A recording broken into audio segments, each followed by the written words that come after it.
The renowned American statesman William Jennings Bryan once said, "Destiny is not a matter of chance. It is a matter of choice." Life is made up of a series of choices, and the decisions we made yesterday have shaped the circumstances we face today. Therefore, when we encounter different situations, the question is, what kind of perspective and attitude do we bring? How do we make our decisions? Wisdom is revealed precisely through these everyday choices, both great and small.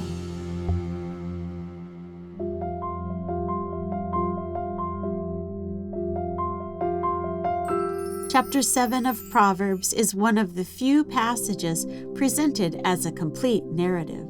From the perspective of an observer, the wise teacher cautions young people to remain constantly in the company of wisdom, as naturally and closely as they would live with their own family.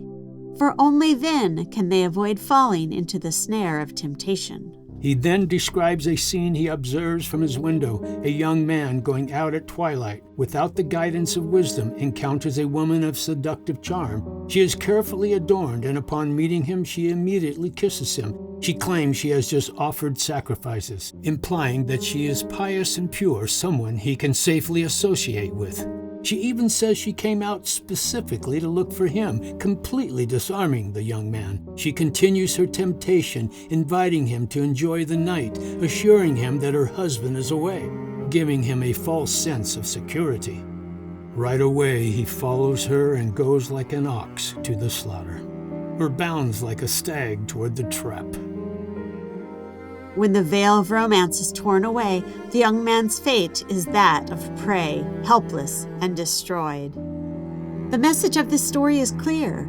Young people must be cautious and stay far from temptation. Not let curiosity or self-justification lead you down a wrong path. For doing so will waste the vigor of youth and bury one's life in an abyss from which there is no escape. The second poem of wisdom is both beautiful and profound in its language, and its content can be divided into several parts. In the first poem of wisdom, we learned that wisdom is not distant or unattainable. Rather, she actively seeks people. Here, the sage describes how wisdom cries out in the street. The city gate was the center of daily life in ancient Israel. Crowds passed through continually, conducting business and trade, and it also served as an important administrative site, where contracts were made and legal cases were judged. Wisdom's cry at the gates signifies that she is involved in every aspect of human life. She reminds us that life is not sustained merely by practical knowledge, but requires deeper meaning, truth, and goodness, which wisdom values most and which allow life to unfold in its fullest richness. For wisdom is better than jewels, and all that you may desire cannot compare with her. People often regard knowledge or academic degrees as symbols of wisdom. But is that true wisdom? This passage serves as wisdom's self-introduction. Wisdom is not merely knowledge. It encompasses counsel, discernment, and the ability to put understanding into practice. It is the foundation of national stability and the source of justice. I love those who love me, and those who seek me diligently find me. Riches and honor are with me, enduring wealth and prosperity. My fruit is better than gold, even fine gold, and my yield than choice silver. I walk in the way of righteousness, along the paths of justice, endowing with wealth those who love me and filling their treasuries. Wisdom is not a cold, lifeless concept. It is relational and interactive. If we do not build a close relationship with wisdom, we can never truly possess it. Wisdom is like a most faithful friend, one who leads us along the path of righteousness and integrity. To gain wisdom is to receive a blessing that benefits us throughout our entire life. Wisdom is also like a tree heavy with fruit, whose yield cannot be compared even with the finest gold or silver. Those who possess wisdom hold in their hands true wealth and an immeasurable abundance of life. This passage also speaks about the relationship between wisdom and creation. The Lord created me at the beginning of his work, the first of his acts of long ago. Ages ago I was set up, at the first, before the beginning of the earth. When there were no depths, I was brought forth, when there were no springs abounding with water. Before the mountains had been shaped, before the hills, I was brought forth. Time and space together form the world as we know it. Wisdom existed even before all these things came to be. The repeated words, before and when there were no, emphasize the pre-existence of wisdom. The references to the great mountains, the waters, and the earth highlight that wisdom transcends the limits of space and human understanding. As we observe the heavens and the earth that God created through wisdom, we cannot help but marvel at the power, the glory, and the beauty woven into all creation. I was beside him like a master worker, and I was daily his delight, playing before him always.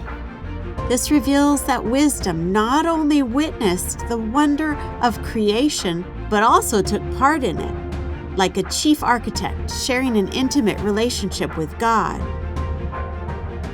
The New Testament Gospel of John further connects the wisdom described in Proverbs with the Word. In the beginning was the Word, and the Word was with God, and the Word was God. He was in the beginning with God. All things came into being through him, and without him not one thing came into being. And the Word became flesh and lived among us, and we have seen his glory, the glory as of a Father's only Son, full of grace and truth. Jesus Christ is the Word made flesh. He is the divine architect through whom all things were created, the very wisdom described in the book of Proverbs. In God's magnificent plan, Jesus Christ completed the work of creation and, in obedience to the Father's will, came into the world to become the sacrificial lamb who redeemed our souls. Through the cross, he accomplished the work of salvation. Jesus is the bridge between us, sinful humanity, and the holy God. If you confess with your mouth that Jesus is Lord and believe in your heart that God raised him from the dead, you will be saved. Those who believe in him receive not only wisdom for this life, but also the hope of eternal life, enjoying forever the presence of God.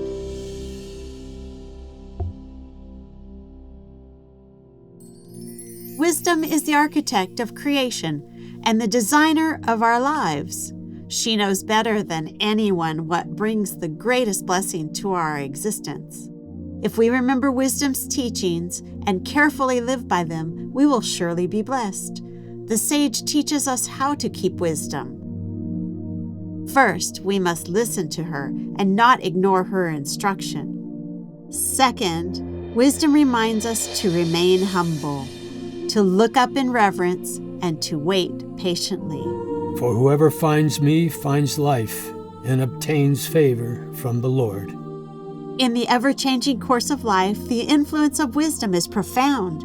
The book of Proverbs reveals the beautiful interaction between wisdom and God, an experience that can also become real in our own lives.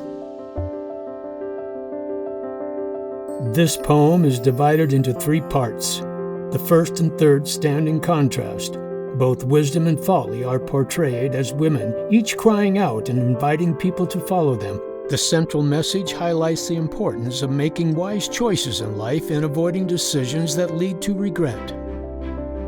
Wisdom, like a gracious hostess, has prepared a lavish banquet and calls out in the city for all to come and share in her abundance.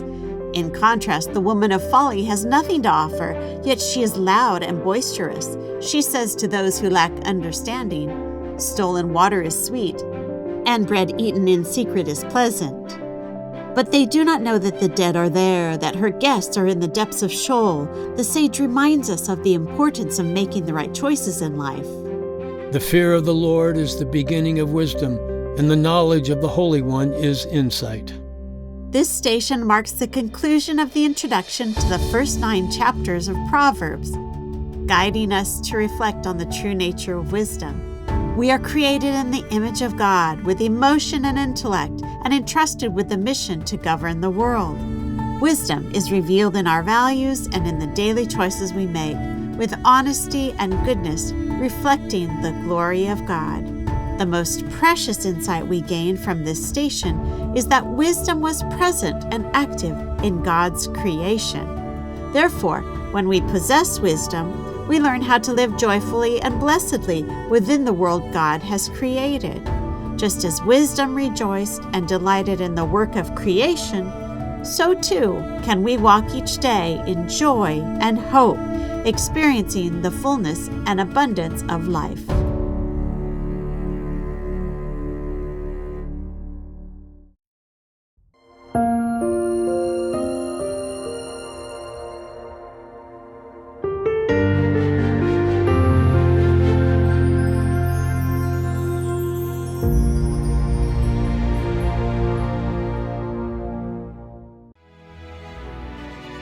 Spring of Water International Ministries invites you to journey with us, giving seed to the sower and bread to the eater. For more details, please contact Spring of Water International Ministries.